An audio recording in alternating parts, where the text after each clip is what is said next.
Good morning, everybody. Hello and welcome. This is another episode of Cardweaver and Witch, Grimoire of the Ever Unfolding. Everything is always unfolding, all the things, all the time. Who knows? I don't know. Do you know? I'm not sure. So tired.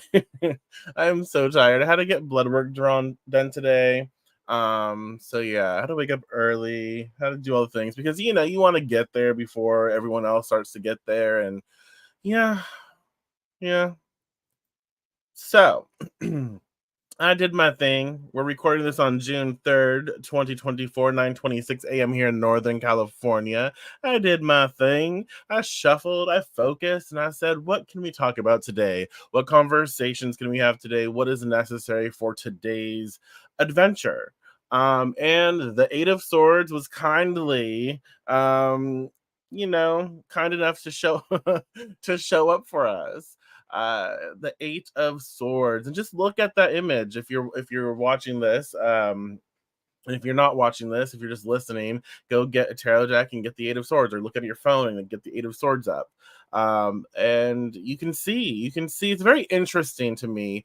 um when I first started learning tarot, when I saw the Eight of Swords, I was like, "Oh my gosh, it's a lot. It's a lot." But like the as I age, as I get older, and as I get more experience in processing cards, and more readings done, more people connected with, I learn. I feel there's with this card, there's a sense of ease, like there's some sort of like calmness to it, where it's like I understand the situation that I'm in.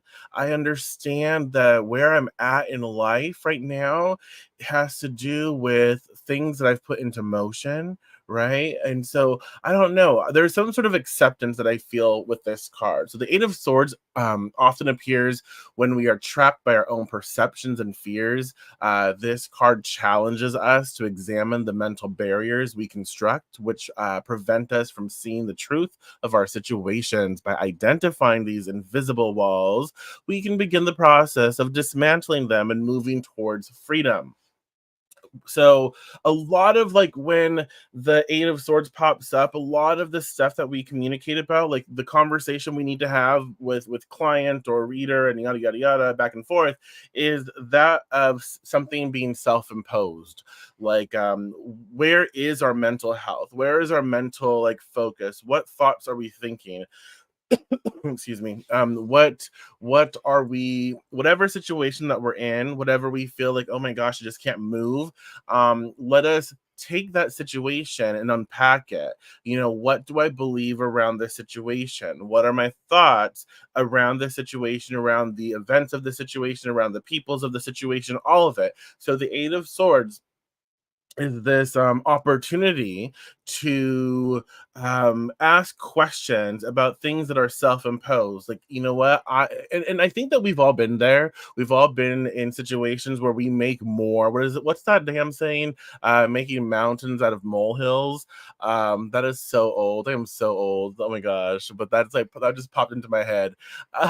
So you know with this card, that's something that we have to sort of like address. And so the Eight of Swords is, we've all, again, like I said, we've all been there thinking something to be like, before we even enter an experience, we have allowed our anxiety to take full root and to like put ourselves in different situations, and oh, we're gonna fight here and this is gonna happen, all the drama, drama, drama.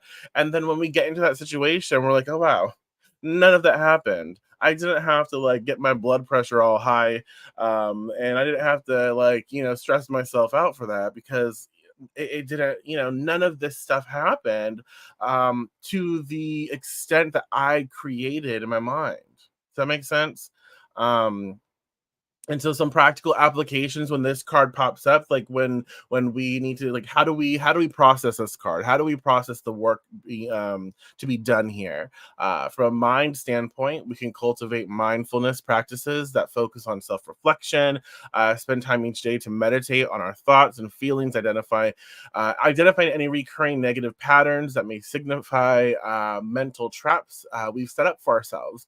And so what we can do with this card is to be extra mindful, like ground center, focus on being in a meditative state, and just be with our thoughts and see where they sort of gravitate towards, see what they're invested in, and then see something, like be mindful of the things that keep occurring, keep popping up, and then, oh, that might be a pattern for us to work through. That might be a pattern where we can explore more and start to balance it out or retune it to something that fits better within our life. Okay. Body, engage in physical activities that require mental focus, such as yoga or martial arts. These disciplines can help you become more aware of your body's responses to mental stress and teach you how to release both physical and mental tension. I really like this because it does show that there are various ways in which we can work with the Eight of Swords energy. And so like, again, martial arts and yoga are really great because it allows us to get into sort of like a meditative state, but also that meditative state is very physical because we are working the body, but it's also a mental state that we have to sort of like a mental discipline, I should say. And all of that working together allows us to recognize, like, you know what, I have the mental capabilities, the power to shift and change actual things in my life. And yes, by simply by doing yoga or martial arts or something of that nature that stimulates the mind and body, it allows us the sort of opportunity to experience that. And it reminds us, like, oh, I'm not trapped. I am not trapped here. I don't need to feel trapped, but I can work through this, right? And so, spirit, keep a journal of your dreams and intuitions. Often, our subconscious will communicate areas of mental confinement through symbols and narratives and dreams. So, guiding us to recognize and address these limitations spiritually. And so, well, hey, Zoe, good to see you. I'm having a great day. I am so far. It's gonna be great. The weather's actually nice-ish. It's not so hot. So yeah, so the spirit aspect is pay attention to your dreams, pay attention to your intuition, pay attention to your emotion, to what you're feeling, because those feelings, yes, that's water, but like those feelings, those dreams, those emotions can act as that sort of red light, that indicator to what we're thinking. So if we're feeling something, it's an indicator as to, oh, there are thought processes that are being utilized to usher in this emotion. Does that make sense? And so when we are aware, when we keep a dream journal, or we're writing about how we feel, whatever we're going through, when the seven shit sorry the eight of swords pops up, we can be aware, like, oh yeah, this is coming up in my dreams, or this is coming up in what I feel.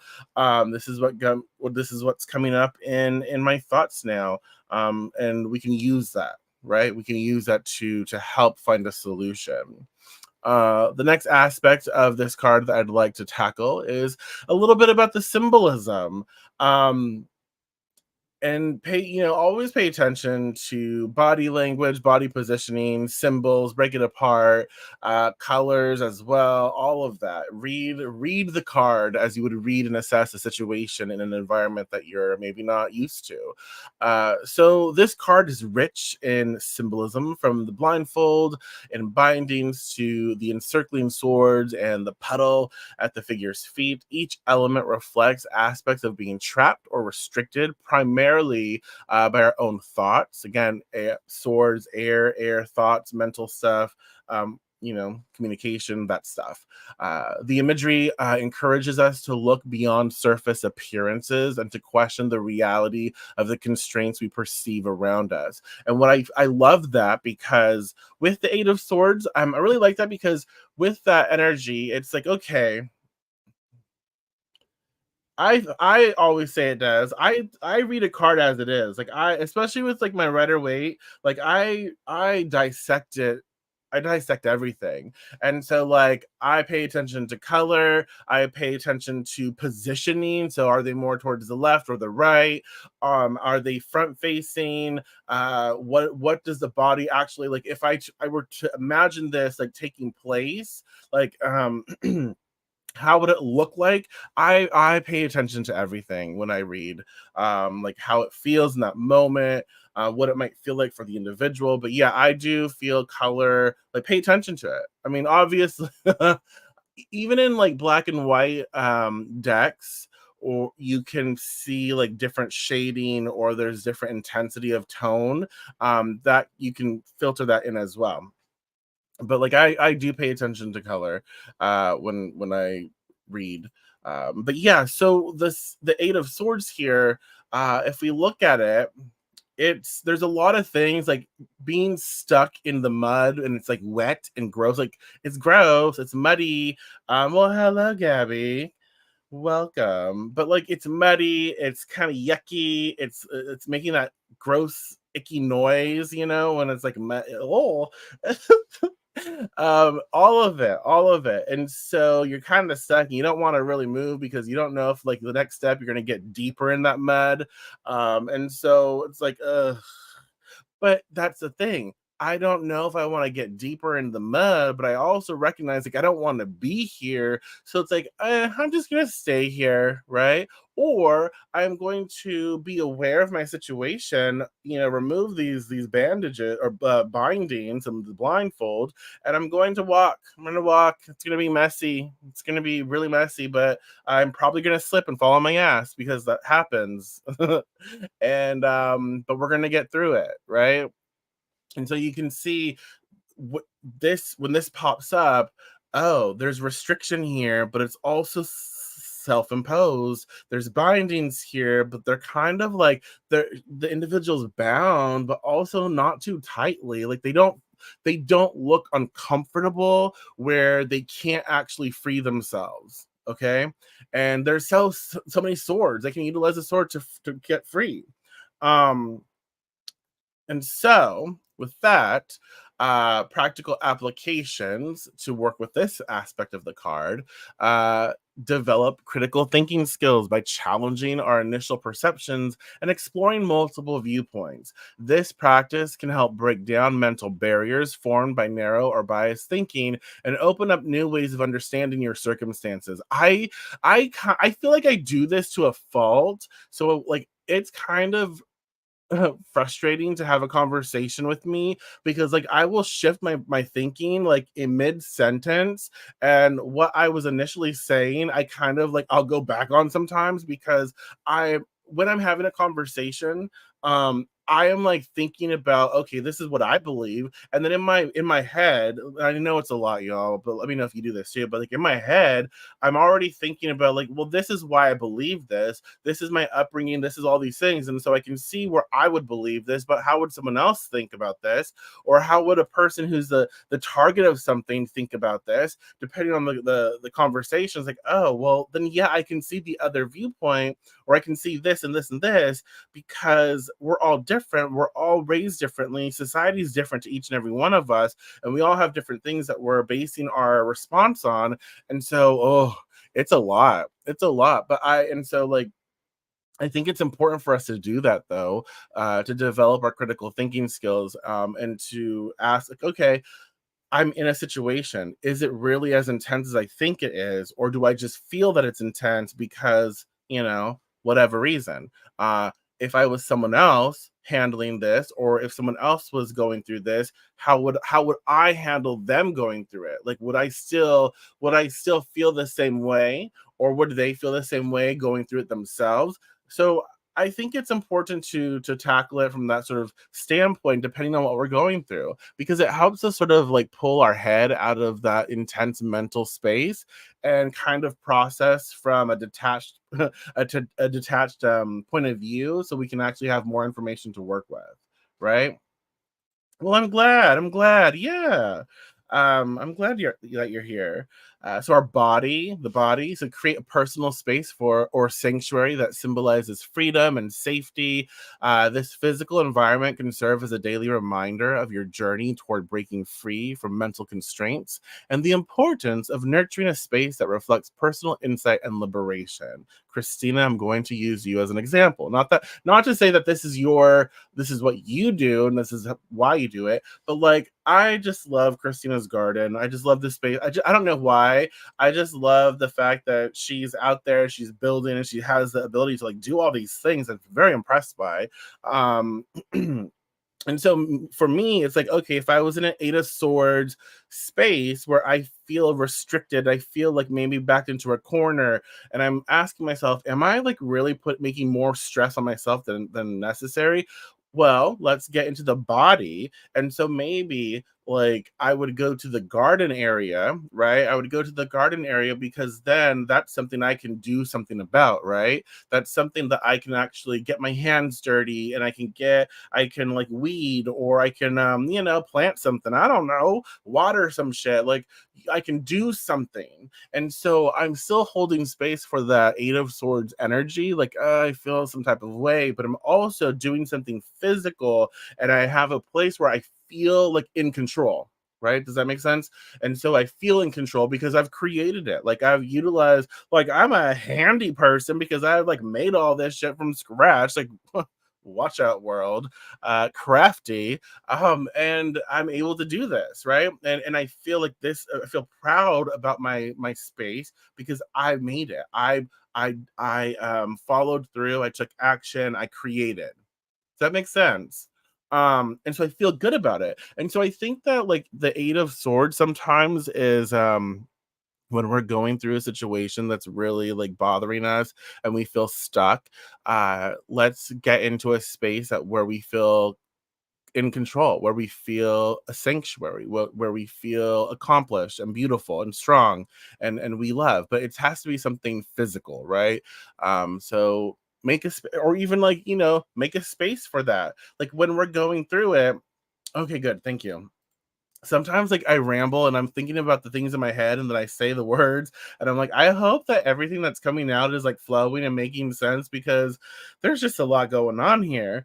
But when we're going through like an Eight of Swords moment, maybe we take some time to build that space. Maybe it's not a space we have like permanent, but then we can like just go to like I don't know, some the kitchen or like the dining area or a space in the house or the apartment or whatever, and start to like add things to make you feel in control, to make you feel good and safe and all of that.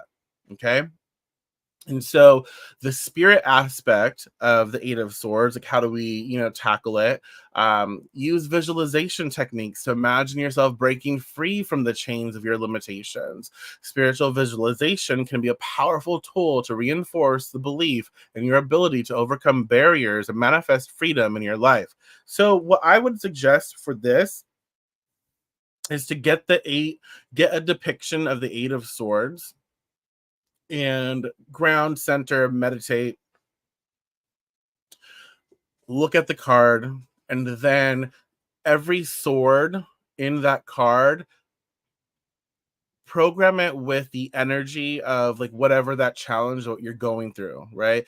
Say that's what this represents. These swords represent the challenge or whatever. And the bandages also like envision yourself as the individual there and your feeling of whatever you're going through, the Eight of Swords energy, whatever it is that you're going through, feel that, and then see the swords be around you like that, and then see the bandages like go around you, like feel the bandages and visualize them go, or bandages, the bindings, whatever, go around your body, but they're wrapping around your body in a way that is like you're just like, really? you think you're gonna hold me like this? Because it's loose. They're not so tight where you can't actually free yourself. And put that blindfold on and sit in that visualization for a second. And then when you're ready, express some sort of affirmation or intention. Like, I recognize, like, this space is my doing. I may be making it worse than what it needs to be. And so I am not going to do that moving forward. And start to see your hands move a little more and break free from those bindings, pull the blindfold off, and look around and see, like, the swords challenge with their old swords. Now they're kind of rusty and they're, like, useless, and then they all fall. Visualize something like that, like breaking free, recognizing, like, I have the power to do something about my situation. My thoughts are going to help guide me to feeling better, and I'm going to handle whatever comes to me, and I'm not going to make it out to be worse than what it is. And so, finally, we have the I don't know. We have the last aspect of, or talking point of the day, for the Eight of Swords. Um, the Eight of Swords calls for a confrontation, self-binding, security. If you can't see it, it doesn't exist. Uh, that's a hard one. That's a hard one, because it's like, well, if you can't see it, it kind of does still exist. But, like, oh, that's a good one. That's a good one, because with this card, it's kind of like it doesn't exist. Um, it's like these self-imposed things are air energies, so thoughts that are keeping us from moving forward, keeping us from actually, like, it's putting the blinders on so we don't have to look at what's in front of us you know um and so I guess for this as well, you could say ignorance is bliss, right? But we also know that's not really true. That's not really true, because if you think about it, if ignorance is bliss, but you see a lot of we witness a lot to what ignorant people do to people who are different, and it's not bliss. It's pain, it's hurt, it's trauma, right? So that's a good one. That's a good one. Um, the Eight of Swords calls for a confrontation with our inner fears and a reassessment of what truly holds us back. It urges us to use our intellect and clarity, the essence of the sword suit, to cut through confusion and misperception by fostering self awareness and challenging our limiting beliefs. We empower ourselves to step out of paralysis and into action. And so I like that. Yeah, and that kind of goes with what was said. So um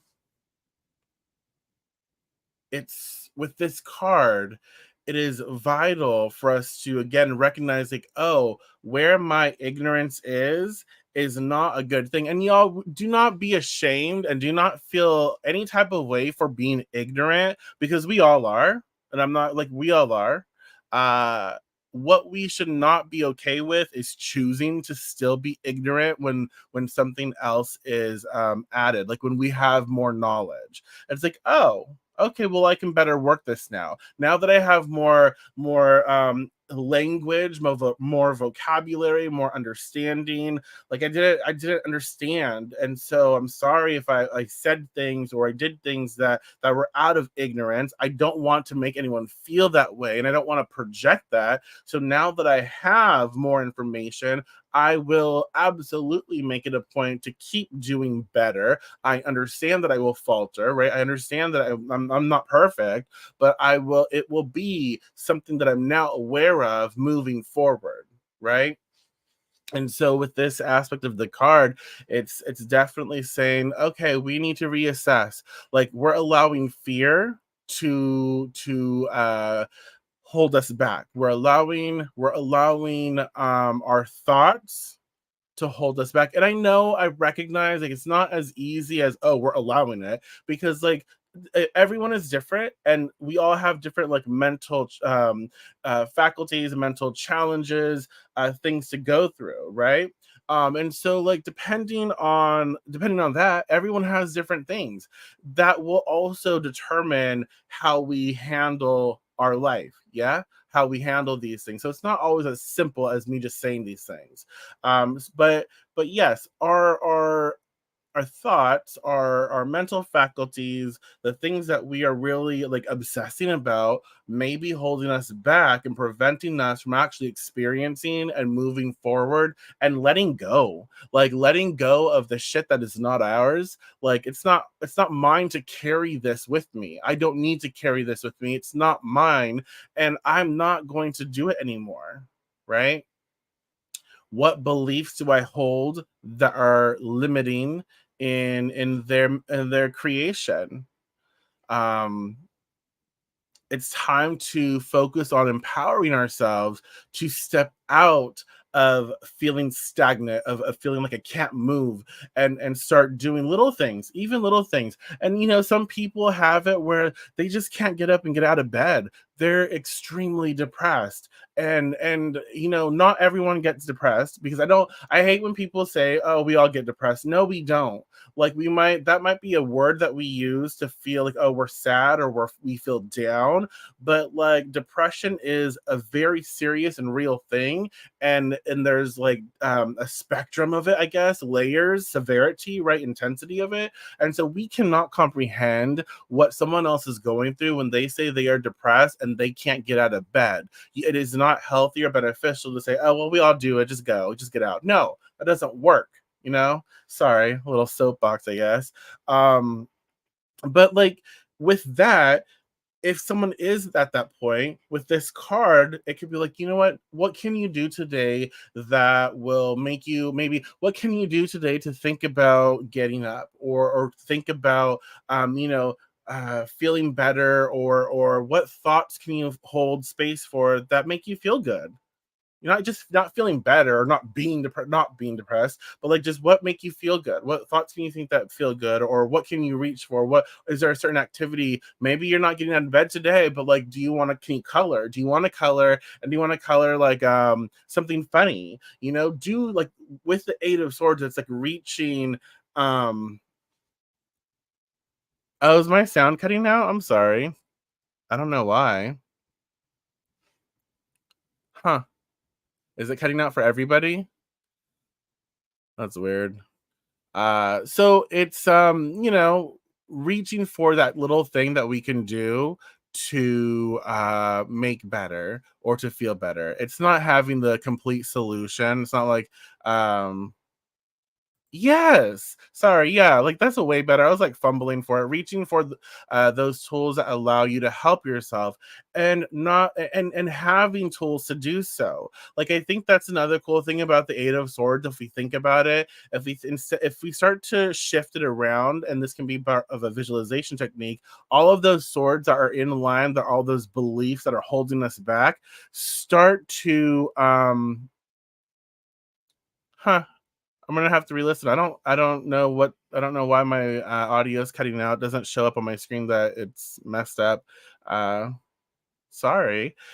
So okay, might be just connection thing for the other. Okay, cool.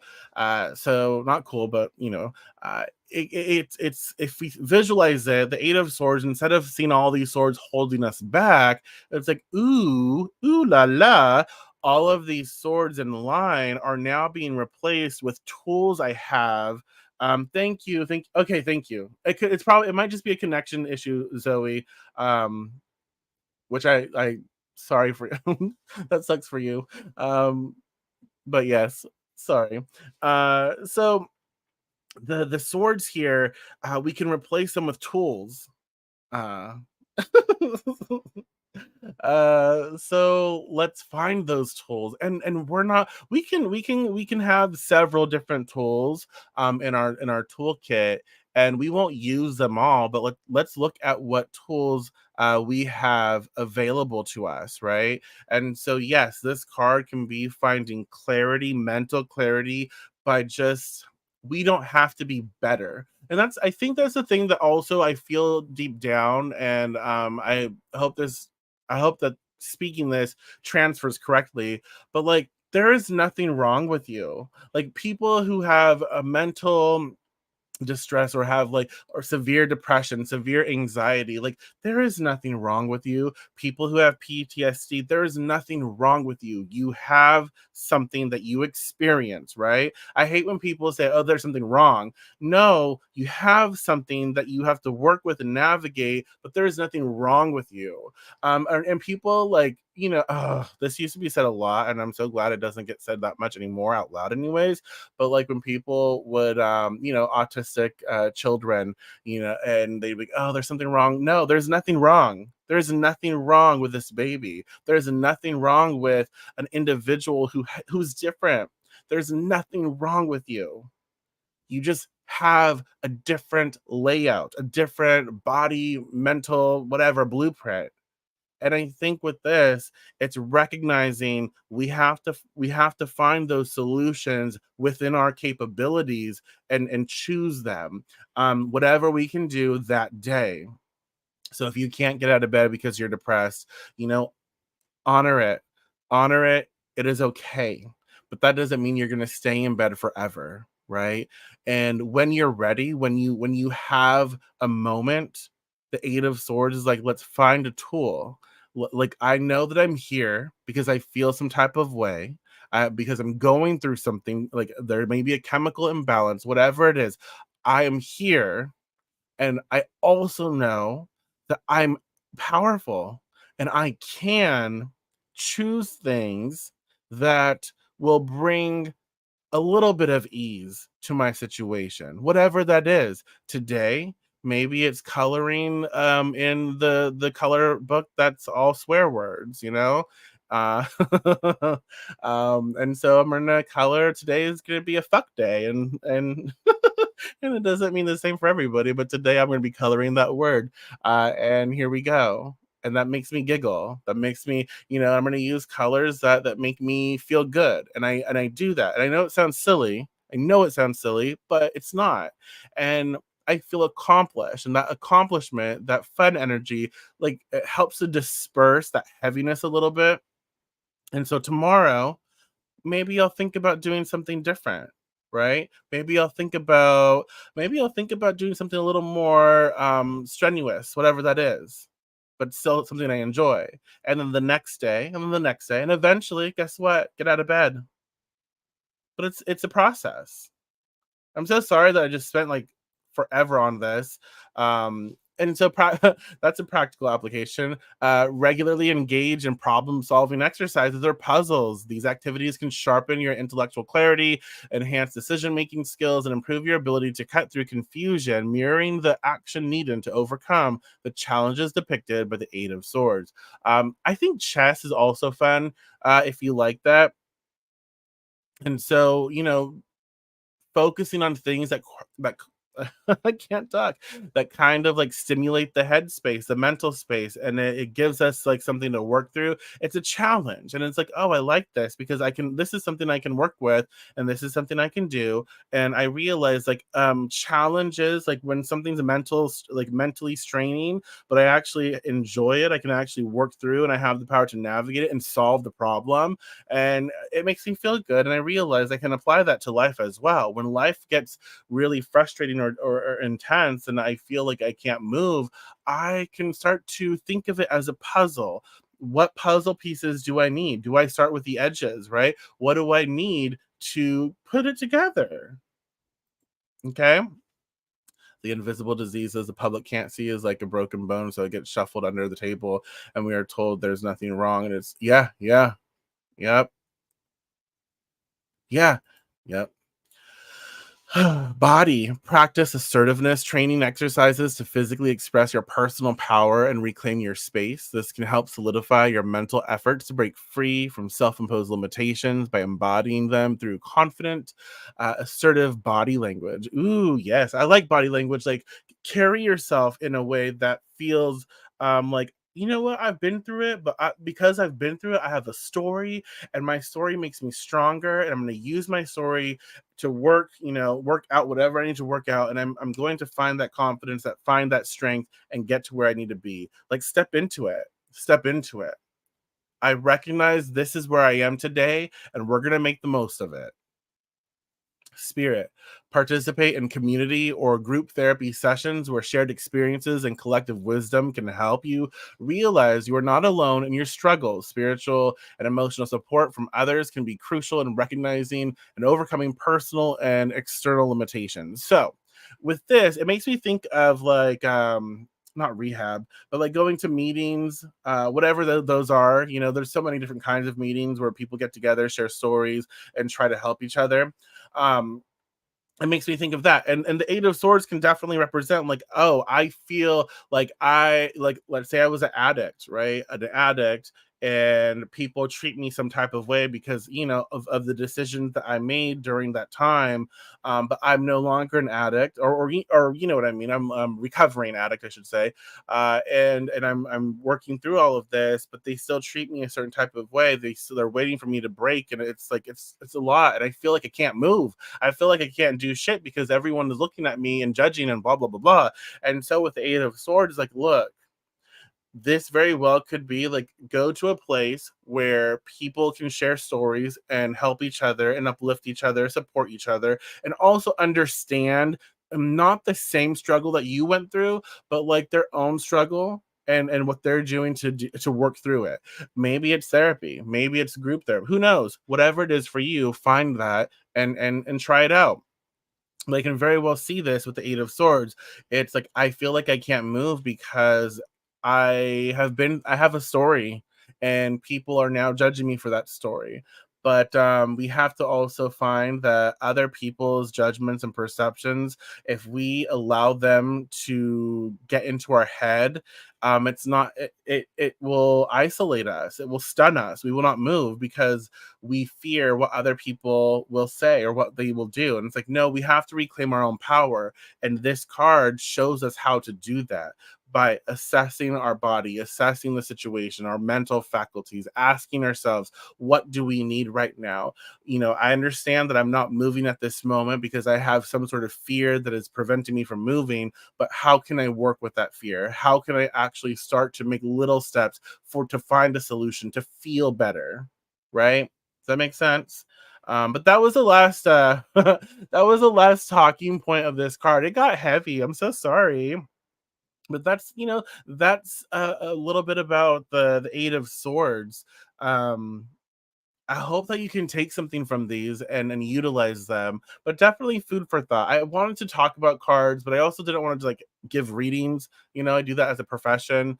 I didn't want to do that. I wanted to provide insight that people could use in their own readings or however, but also like practical steps to like maybe work with the card's energy when it pops up. And I hope that we're doing well with that so far. But yeah, that's what's popping up for the Eight of Swords to be discussed. There's so much to tarot. Like, we didn't even get into the astrology of it. um Eight of Swords is the first decan of Gemini, which I believe is Jupiter in Gemini, which all that Gemini stuff, all of the ebb and flow and the communication, and Jupiter's expansive energy and growth energy, and higher learning energy adds to that, to add some really cool layers that we did not get into. Um, but that is what's popping up today.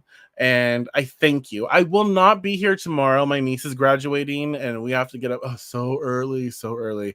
But yeah, I won't be able to do a video tomorrow because I'll probably be super tired as well as not here.